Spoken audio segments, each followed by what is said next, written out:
early good morning from Mission Control Houston, and welcome as we get ready to say farewell once more to a SpaceX Dragon cargo craft leaving the International Space Station.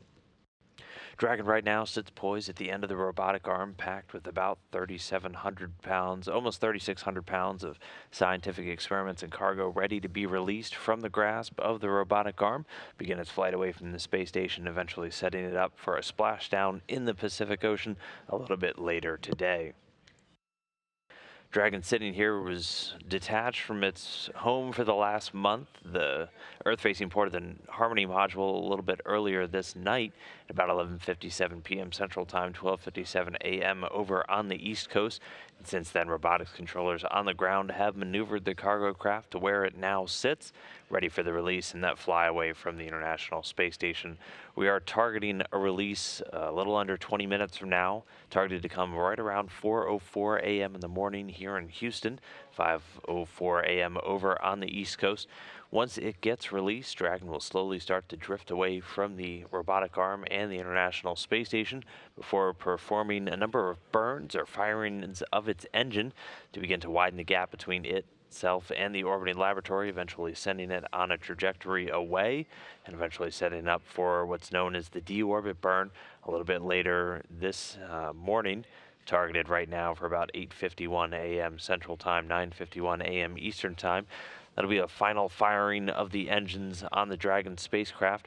At that point, it will separate into different pieces. The trunk portion, which has the solar arrays attached and is on the right side of the spacecraft on your screen right now, that'll detach and eventually burn up in the Earth's atmosphere, leaving the actual capsule, the Dragon itself, which is in the grasp of the robotic arm on the left side, top left of your screen, to eventually pass through the Earth's atmosphere, survive the fiery heat of re-entry, and land in a parachute-assisted splashdown in the Pacific Ocean, where recovery experts from SpaceX out of California will be standing by to retrieve it from the ocean and bring it back into port. Again, this Dragon spacecraft is going to be packed with about 3,600 pounds of cargo set to make the trip home. When Dragon arrived about a month ago, it carried up about 5,700 pounds, and then gets packed with science experiments and other pieces of cargo throughout the time that it's actually attached to the International Space Station, and then bringing all of that stuff home. Dragon right now really the only major means of taking cargo from space, delivering it back to us back down here on planet Earth. Something really important for a lot of the research that's done on board. A lot of the cargo that Dragon delivers is something we'll call sortie science. So it's science experiments that spend only about 30 days on board the International Space Station. They have a clock kind of ticking as soon as they lift off from the Cape in Florida. The science is done on board the International Space Station by the crew, the Expedition 61 crew currently on board, and then packed back into Dragon for the return home. Dragon also returning a number of what we call cold samples. There are a lot of biological samples and other items collected from the astronauts and from various science experiments that have to be put on ice while they're on board just to maintain their integrity. And those get packed into Dragon in some powered cold lockers and then make the trip back home. You're getting a look now here inside the International Space Station Flight Control Room. The Orbit 1 team currently on console. They're going to be overseeing Dragon's departure from the space station this morning. They are led today inside the room by Flight Director Rebecca Wingfield. She's right there in the center of your screen. Right to her right is Scott Zagady. He's serving as the Capcom for the team this morning, and you'll hear him talking to the crew on board, particularly with the current Expedition 61 commander, Luca Parmitano, from the Italian Space Agency. He's going to be overseeing the Dragon's departure. It will be ground-commanded release this morning. We've done it both ways throughout the past, either the crew on board commanding the arm to release Dragon or the ground here.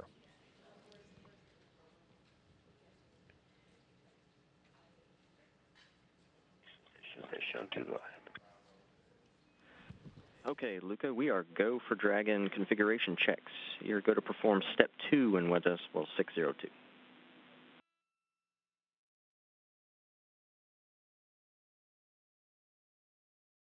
Go for step 2. And just now you heard the Capcom Scott Zagady talking to Luca Parmitano on board the station. Again, Parmitano going to mainly be in a monitoring mode, for the release this morning. He's got a number of different steps that he's working through on his own checklist. A lot of it involves powering up the various hardware, both of the robotics workstation, which this is actually a view on board the International Space Station of that robotics workstation, and giving a lot of the different telemetry or the data coming from Dragon being beamed back to the station. The crew members, both for approach and departure for any visiting vehicle or any cargo vehicle, have the ability to step in and send commands to the spacecraft should it become necessary for any reason. The spacecraft performing a lot of their functions automatically, but the crew always in the loop just to act as that additional backup. So Luca Parmitano is going to be monitoring Dragon as it makes its departure from the station this morning, and he'll be at a command station where he's able to send things like abort commands or anything else to the Dragon spacecraft should it become necessary. But it should be a pretty slow and smooth ride away from the station this morning. You'll see Dragon get released from the end of the Canadarm2 robotic arm. Right now it's in the grasp of something called the Lee. Luca on 2 for step 2. CCP command is on. I have VV mode free drift, primary sensor LiDAR 1, and the LED lights on the CCP correspond to the schematics. Good info. Thanks, Luca.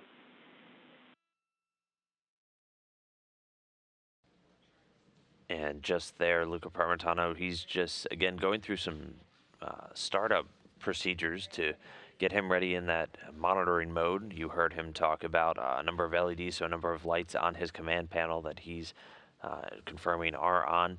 Also confirming that they're getting good LiDAR. That's the laser and imaging data relay that the Dragon uses to primarily during that rendezvous portion to actually get range rate. So how quickly it's either approaching or in this case departing the International Space Station, also its relative range to and from the station itself. So the flight director here, Rebecca Wingfield, confirming that all of Luca's readouts were good and we're continuing to march along. The teams here in the room are primarily monitoring all the systems on the International Space Station, obviously. They're going to be working hand in hand with the team out in Hawthorne, California this morning at SpaceX Mission Control, where they've been overseeing and controlling the vehicle during its flight since it launched just about 32 days and change ago. And they're going to be controlling the vehicle as it flies away this morning out of 2 different checkpoints that we'll talk about in just a moment, and makes its way away from the International Space Station, again, ultimately setting up for that landing. We are targeting, again, the release coming in just about 10 minutes from now. A command will get sent to the robotic arm that will release a series of snares that are used to hold the spacecraft in place to that latching end effector that's the Lee. It's kind of the hand, if you will, of the robotic arm itself. That's the part right in the center of your screen, the very end of the arm, the white section that's attached to the grapple point on the Dragon spacecraft itself. The snares will open up. They're used in the initial capture and actually retract and grasp Dragon, so they'll open those up. Those will slowly release, and then once those are released, we'll see Dragon kind of floating there. They'll slowly back the arm away from the Dragon spacecraft, at which point it'll get a couple of feet away, and the Dragon will be able to make its departure burns. The very first burn will be very, very minor, only a quick 6-second burn, only changing Dragon's relative velocity by about 1/10 of a meter per second. That'll come about 2 minutes following that initial release. And then Dragon will begin to slowly drift away. Just about a minute later, it'll execute a second departure burn. This one about twice as powerful, going for 11 seconds and changing, again, that rate of, or Dragon's relative rate by about 0.2 meters per second, and that'll start to widen the gap between it and the International Space Station. Eventually, it'll move outside of what's known as the keep-out sphere. That's an imaginary sphere with a radius of 200 meters around the International Space Station. and then begin to again widen up that gap, then exit out something called the approach ellipsoid. That's this not to scale, but that approach ellipsoid, a three-dimensional shape, 1 kilometer by 1 kilometer by 2 kilometers around the International Space Station, and these are just in place to really govern the different rules of vehicles approaching, or in this case, departing the International Space Station. We pay a lot more attention to these when they're on the way in, as vehicles have to demonstrate that thrusters are in good health, control computers are in good health, a number of different items before they ever move inside of these imaginary areas around the station, and these just help to protect the station. So while a vehicle is outside of that approach ellipsoid, they have to be in what's called a trajectory, an orbit around the Earth, that for at least 24 hours it's not going to move inside of that approach ellipsoid. So if they completely lost control of the spacecraft, we know for at least one day they wouldn't move inside of there. The keep out sphere is basically the same rules, it's just a little more stringent, where before you're inside that keep out sphere, you have to be able to prove that you'll stay outside of it for at least 4 orbits, which is about 6 hours, as it takes about 90 minutes for a spacecraft at orbital velocity at the height of the space station, about 90 minutes to do 1 full orbit of planet Earth. So as Dragon departs today, we'll keep an eye out for calls as it gets outside of that keep out sphere and again outside of that approach ellipsoid. Once outside of that approach ellipsoid, you may hear the call that Dragon is 24 hours safe. So that again just means it's now in a trajectory that even if control was lost of the spacecraft for at least 24 hours, we know it's not going to move inside of that approach ellipsoid, that imaginary area around the International Space Station. So a lot of work being done in tandem between the flight controllers here in Houston and the flight controllers over in Hawthorne, just to make sure Dragon is on a safe flight away from the station this morning. Everything's looking good though. Again, Dragon was unbolted and released from the Harmony module where it's been docked for the last 30 days. That happening at 11:57 p.m. Central Time last night, 12:57 a.m. Eastern Time this morning. And in the hours since, the robotic flight controllers have maneuvered it down to where it now sits. We are just about 7 minutes away from the targeted release of Dragon. Again, it's all going to be commanded on the ground here, so somebody actually in mission control giving the command to the arm to release Dragon this morning. And that release targeted for about 4:04 a.m. Central Time, 5:04 a.m. Eastern.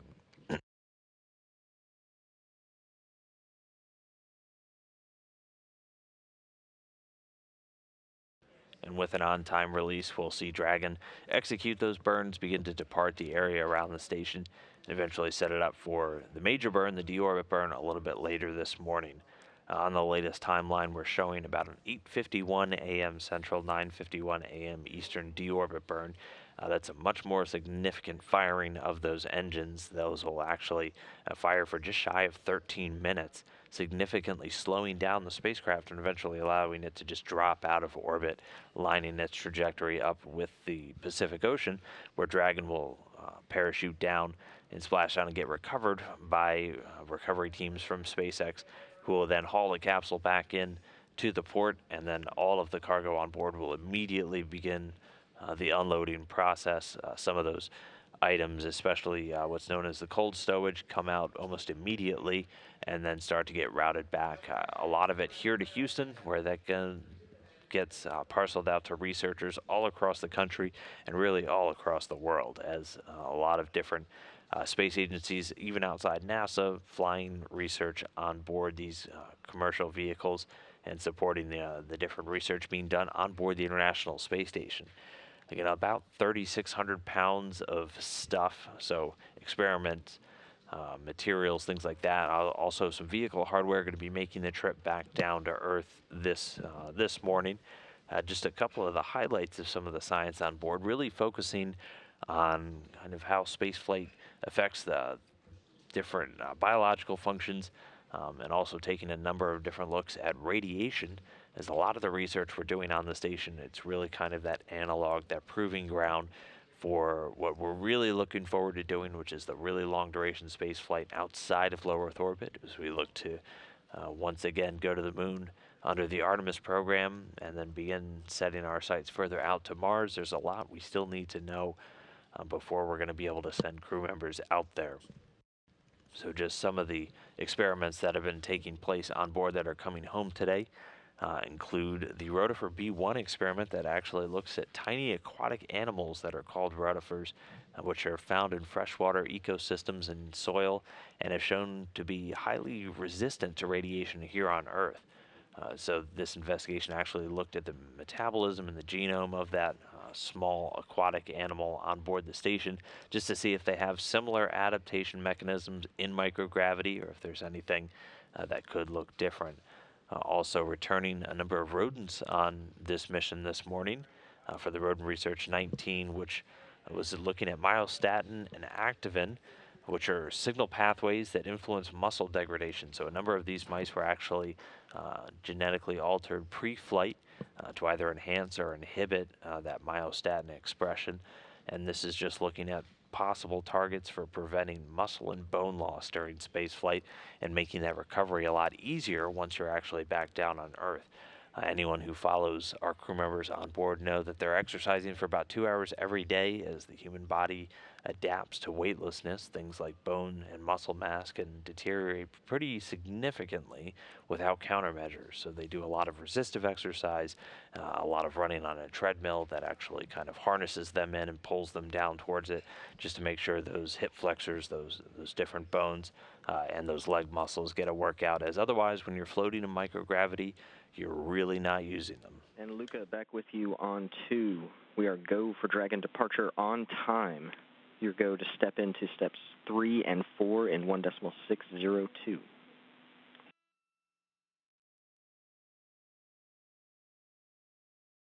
Copy, we're go on time. Step 3 and 4 ready.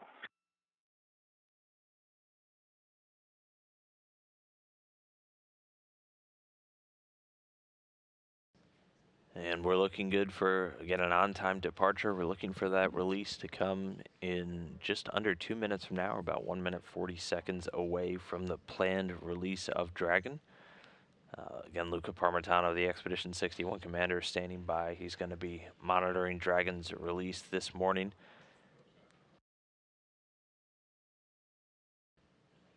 And so we'll stand by and keep an eye out on Dragon. Should be flying away shortly. ISS thrusters are inhibited, and ground M1 is go for release on time, Luca.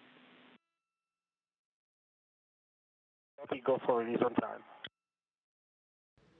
And at this point, they inhibit the thrusters over on the Russian segment of the station to ensure that we kind of are in a free drift. We're not doing anything to change the attitude. That way, both Dragon and the station will be in what's called a free drift, so they'll be able to release and then begin that flyaway, and that's just to make sure that the station isn't correcting itself at any point while it's kind of flying side by side with the Dragon spacecraft. And that just helps remove any chance of recontact or anything like that with the spacecraft. So again, we're going to see the release. Those snares will release Dragon away, and then they'll slowly back the arm away from the spacecraft, and we'll see Dragon start to float on its own, and then it'll almost immediately begin that first departure burn. Again, just a quick, about 6-second firing of its thrusters to begin moving it away from the space station. Proceeding with release, Luca. Copy.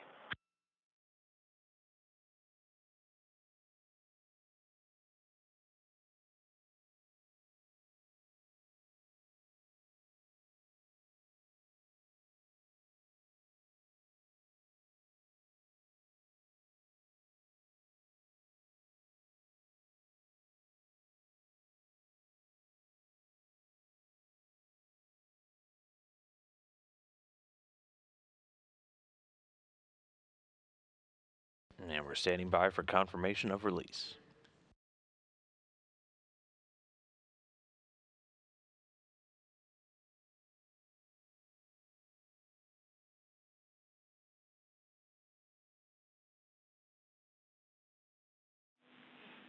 Release commanded.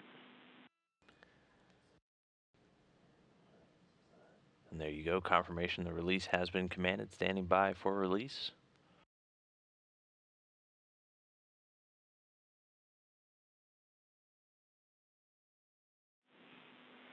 Snares are open. Begin monitoring for drift out. I concur.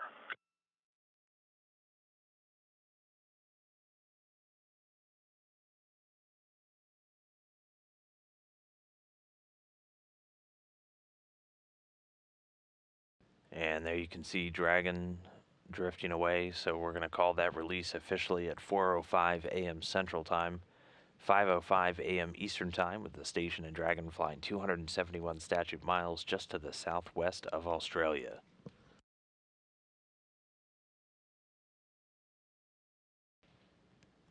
Again, at 4:05 a.m. Central Time, 5:05 a.m. release. There you can see the space start to widen between Dragon and that robotic arm. The snares opened and the vehicle released.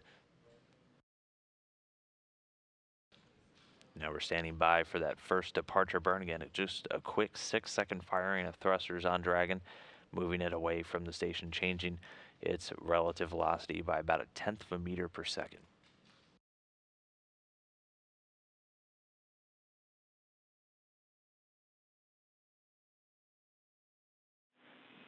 And Luca, we are proceeding to back away. We're proceeding back away.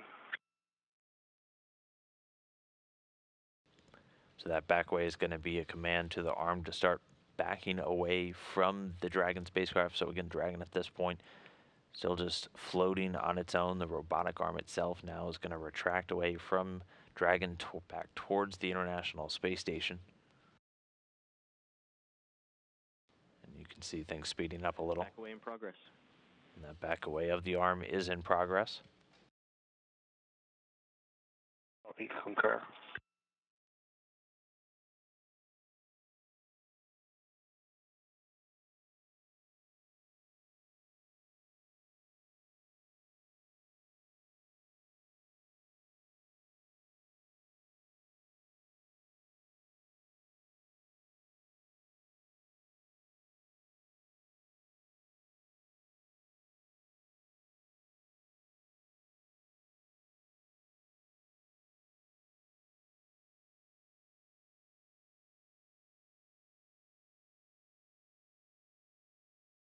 Station Luke on 1.5. Copy 1.5.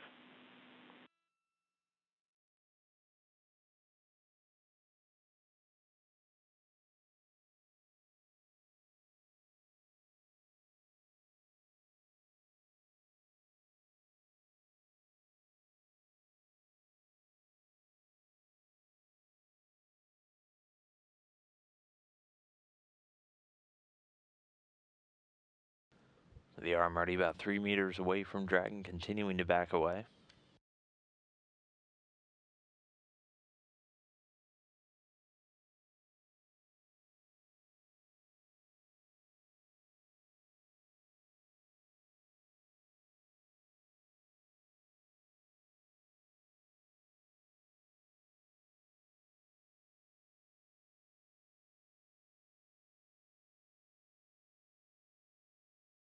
Station I see 4.5 ready to command the depart.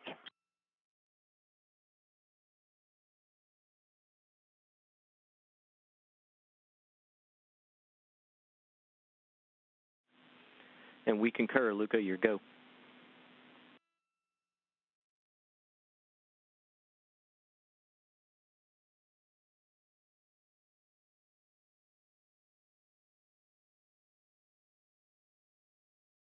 Dragon depart commanded. Copy. And with that, the arm far enough away, Luca Parmitano issuing the depart command to Dragon. Departure burn 1 is complete. Departure burn 2 is in approximately 1 minute. Monitor per step 5 in 1.602. Copy. Monitoring per step 5. So at this point, the arm is finished backing away from the Dragon spacecraft. That first departure burn has been issued and is already complete. Again, that first departure burn, just about 6-second firing of Dragon's thrusters. At this point, Luca Parmitano continuing to monitor. He'll have a number of overlays, just making sure Dragon is flying away in the direction expected. Everything looking smooth so far with our operation today this morning. Again, that release coming at 4:05 a.m. Central Time, 5:05 a.m. Eastern. At this point, the robotic arm is backed away. Dragon's first departure burn has been completed. We'll be looking for the second one, which will be about an 11-second firing of Dragon's thrusters coming up in the next 30 seconds.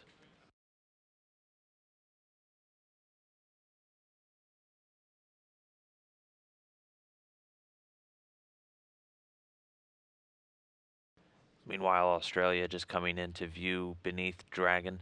This is both it and the station, about 268 statute miles in altitude. Just swinging up over the southern coast of Australia right now, about to make a pass over the heartland and then out over the northeastern part of the continent.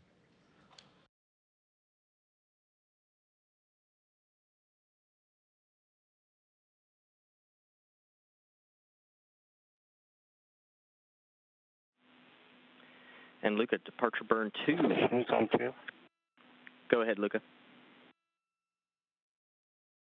Hey, we noticed that while the jets were firing for the departure burn 2, the blast from the engines was shaking quite vigorously the solar panels of Cygnus 12.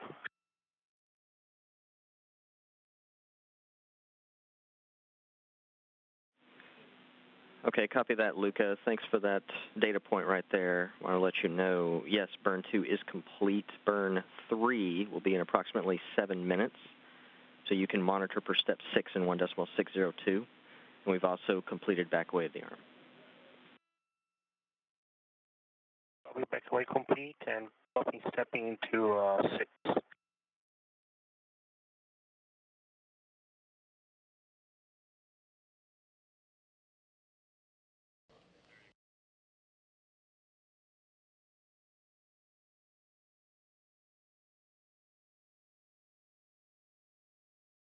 And so at this point, that second departure burn has been completed. The next one will come up in about 7 minutes from now. The Dragon exiting the area away from the station. You did hear Luca Parmitano. And Luca, back with you. ISS thrusters are enabled.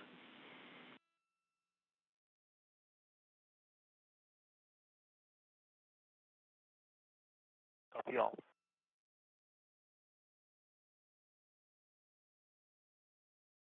And again, the ISS thrusters, so the station thrusters back, managing the attitude of the International Space Station. You did hear Luca Parmitano report that during that departure burn, they saw some movement in the solar rays of the Cygnus spacecraft. That one's still attached to the International Space Station.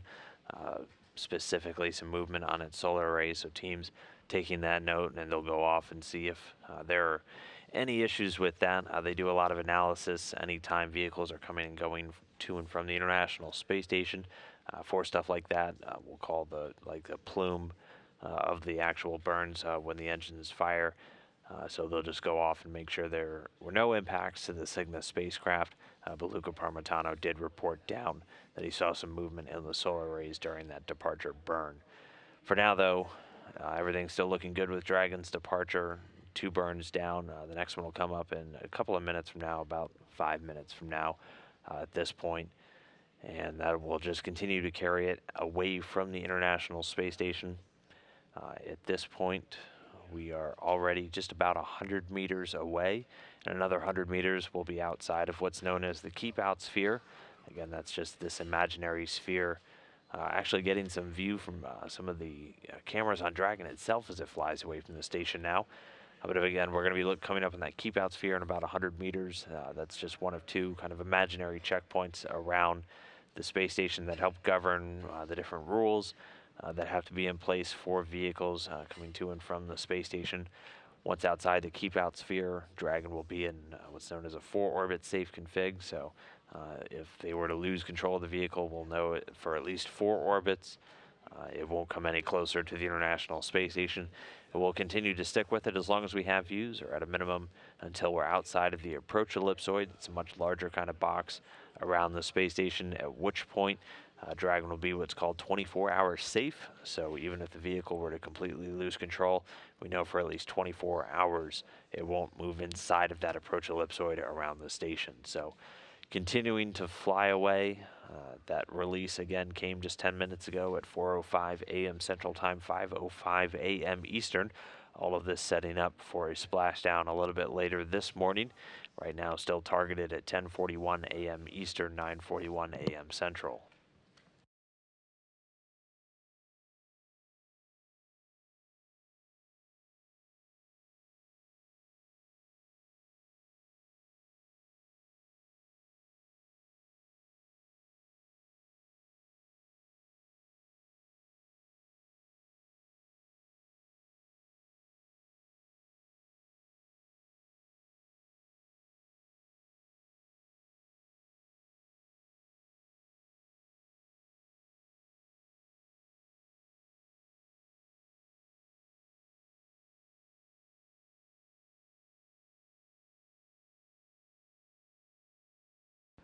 And still getting a view of Dragon flying away. If you're wondering why the screen looks a little pixelated, it's not uncommon for cameras in that radiation environment of space to actually take hits on their image sensor. So quite a number of the different cameras on board station have a lot of dead pixels actually, and will degrade over time much faster than they do back down here on planet Earth. We've actually had a number of different experiments looking at that phenomenon, including the very popular high-definition Earth viewing experiment, which unfortunately finally hit the end of its life just a couple of months back. That was just a number of commercial off-the-shelf cameras providing views of planet Earth, eventually overcome by the radiation and no longer functioning. For now, though, Dragon continuing to fly away. We should be coming up on that exit from the keep-out sphere in about 35 meters from now, and then it'll continue to fly away, eventually getting outside of that keep-out sphere. Dragon right now about 170 meters away from the International Space Station.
And just now, Dragon completed a small maneuver. It's a 180-degree yaw maneuver, and that just sets it up for its third departure burn, which is now underway. Again, these departure burns just moving the vehicle away from the International Space Station. The third departure burn planned for about a 21-second firing of those engines. I'm back with you on 2, Luca. Departure burn 3 is complete. Dragon is outside the keep-out sphere.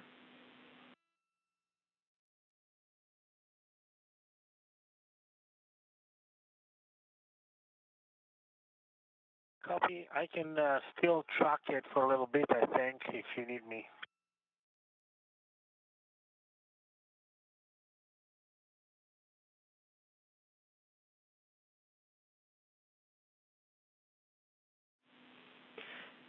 Yeah, Luca, we'd appreciate it if you continue to monitor that. We'll be able to cut you loose from that once it goes outside of the, the approach ellipsoid.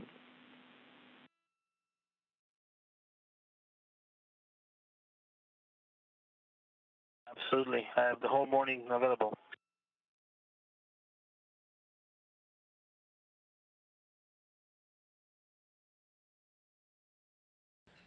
right, and Dragon picking up speed now a little more than 400 meters away.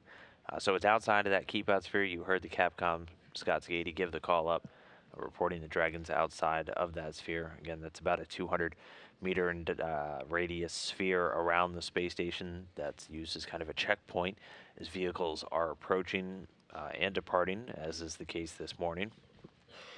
So the next call out we're going to be looking for is once Dragon's outside of what's known as the approach ellipsoid. And that again is a three-dimensional shape around the station. It's about 1 kilometer above and below and to the sides, and about 2 kilometers on either end of the station. So making kind of a pizza box shape around the station itself. That's used to help govern vehicles approaching and departing the space station. Once they're outside of that approach ellipsoid, they'll be configured to be in what's known as a 24-hour safe trajectory, meaning they won't pass inside of that ellipsoid for at least 24 hours, even with no additional actions of the spacecraft itself. So it is continuing to depart. This is actually a screen that Luca Parmitano is looking at on board the station, giving some different telemetry, some of the stuff to really keep an eye on. Those numbers in the bottom right corner, where you see the VV to ISS, the visiting vehicle to the International Space Station. Primary and secondary sensors, that top one, that primary is what we're looking at this morning. So as you can see, it's already 687 and climbing. That's just how far away from the station it is. Then on the right, that's the range and rate. So that's how many meters per second it's actually moving either to or from the station at this point. We're moving from. So picking up speed, it's a little over 3.1 meters per second moving away from the station. Once we see that number get to about 1,000, we'll be close, depending on exactly where its trajectory is, but then we'll get close to being outside of that approach ellipsoid. You'll hear that call, and Dragon will be well on its way home. Again, that release came this morning from the robotic arm at 4:05 a.m. Central Time, 5:05 a.m. Eastern. It was a ground-commanded release with the robotic arm ungrasping Dragon, while the station flew about 271 miles over water off to the southwest of Australia. Everything going smoothly so far today. This setting Dragon up for that eventual deorbit burn a little bit later this morning, targeted at 8:51 a.m. Central, 9:51 a.m. Eastern, which will, once completed successfully, splash Dragon down at about 9:41 a.m. Central, 10:41 a.m. Eastern Time in the Pacific Ocean, with about 3,600 pounds of cargo inside.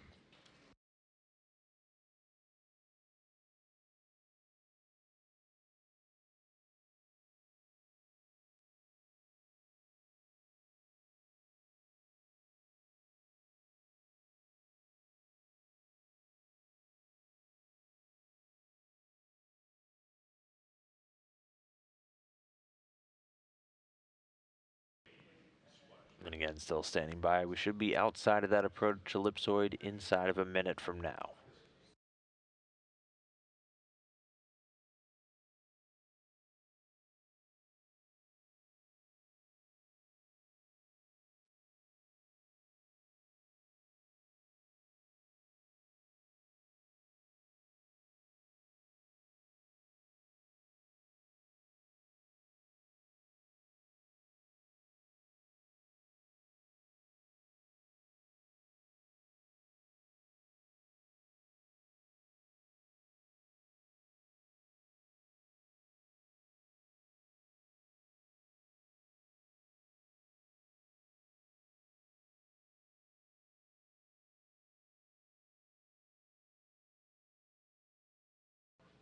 And so Dragon now a little over a kilometer away from the station, standing by for confirmation that we're outside of the approach ellipsoid.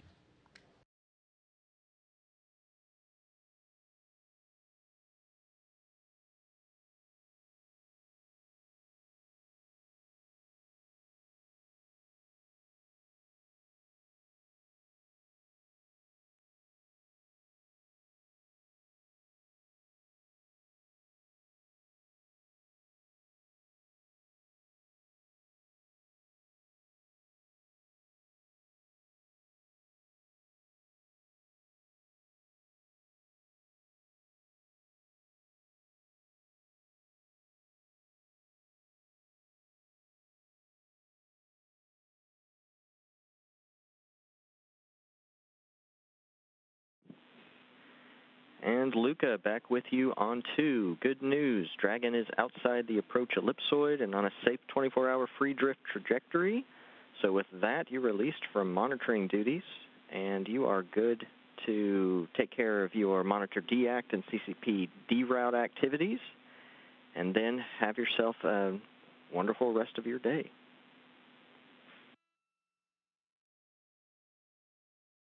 Thank you very much, and it's been really an honor and incredibly involving to be here working with this Dragon, both for the capture and for the release. It's a nice conclusion to a very successful cycle. And I'd like to thank all the teams for the support, all the teams all around, from the launch all the way through the cargo operations and logistics support, all the way to today with the robotics, for everything that we were able to accomplish. It was really an honor working with you guys. Thank you very much. We know that together with Dragon, we are setting down not only valuable science, but also a little bit of our lives up here. So it's really been nice. Thank you so much. All right, and thank you for those words, Luca. We appreciate it, and congratulations, and well done for you and the rest of the crew on all the work for this mission. Have a good evening.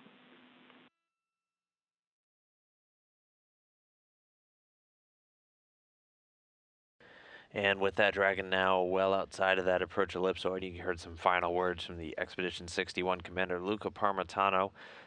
He and his entire crew on board working very diligently over the last 30 days while Dragon was attached to the International Space Station, getting a lot of that science done and packed back in, along with vehicle hardware and a number of other items comprising 3,600 pounds, making the trip home this morning. So with that, we had a release at 4:05 a.m. Central Time, 5:05 a.m. Eastern Time. Dragon departing the International Space Station now outside of the approach ellipsoid and setting itself up for a deorbit burn a couple of hours from now. Again, that deorbit burn is targeted to come at about 8:51 a.m. Central Time, 9:51 a.m. Eastern, with a parachute assist splashdown of the Pacific following that, targeted at 9:41 a.m. Central, 10:51 a.m. Eastern. We'll be bringing you updates on the web, on the space station page, and various social media, just confirming Dragon splashdown later today once that occurs. So with that, though, that'll wrap our coverage for today. Thanks for waking up early and tuning in and saying farewell to this Dragon, making its third trip away from the International Space Station, this capsule in particular, having previously done this same maneuver back in June of 2017 and April of 2015. So with a smooth operation this morning, we'll look for a splashdown a little bit later today, get that science back on the ground, and close the final chapter on another successful resupply mission to the International Space Station. For now, though, we will go ahead and sign off. This is Mission Control Houston.